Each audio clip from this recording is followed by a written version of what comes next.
Après avoir longtemps séjourné en Chalosse, la fête du bio s'est établie cette année pour la première fois à la Benne. Producteurs, artisans et publics ont répondu présents. C'est sur la place de la mairie de la Benne qu'une soixantaine d'exposants étaient réunis pour mettre en valeur le bio dans la région avec la 14e édition de la fête bio du CIVAM des Landes. C'est une association qui s'appelle le CIVAM Bio des Landes, donc qui est une association d'agriculteurs qui sont donc engagés dans cette démarche et qui ont créé donc cette structure pour répondre au développement de la bio dans les Landes. Et donc à partir de là, pour faire savoir que l'on existe, il faut quand même faire une petite manifestation. Donc c'est l'occasion de faire une vitrine de ce qui existe au niveau du bio dans les Landes.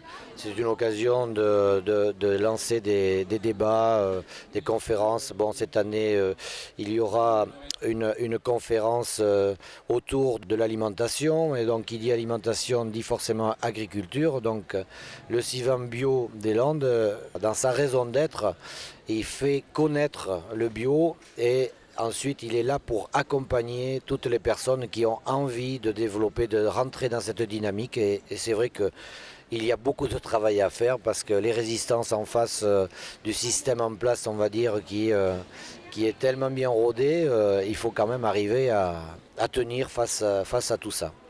Nourriture, cosmétiques ou artisanat, dans le cahier des charges, le bio exclut l'usage des pesticides, qu'ils soient désherbants, insecticides ou antibiotiques pour les animaux.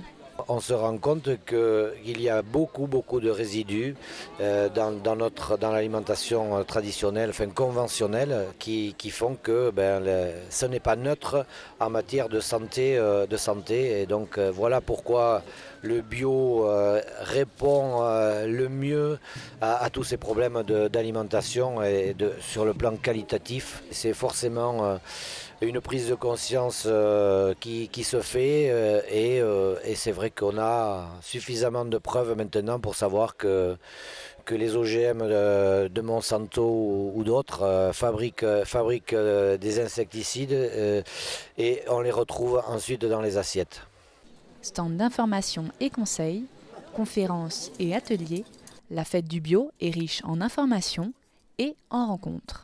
On communique autour du bio, voilà. Qu'est-ce que c'est le bio? On est en relation directe déjà avec des producteurs. Bon, c'est une façon pour eux de faire connaître leurs produits, c'est d'entrer en relation avec des personnes qui font partie des AMAP, de tisser des liens. Et puis effectivement, c'est ouvert au grand public et que le grand public qui ne connaît peut-être pas encore ou qui a besoin de rencontrer ces producteurs et de venir découvrir un petit peu cette façon de travailler. Ce sera pour demain de nouvelles personnes qui seront consommateurs de ce genre de produits. Il faut arriver à ce que le producteur et le consommateur, il faut un point d'équilibre entre la production et la consommation. Il faut qu'il y ait une certaine équité, je dirais, dans ces échanges. Plusieurs exposants proposaient des assiettes bio pour le repas du midi, afin de profiter de cette belle journée conviviale à l'ombre des platanes.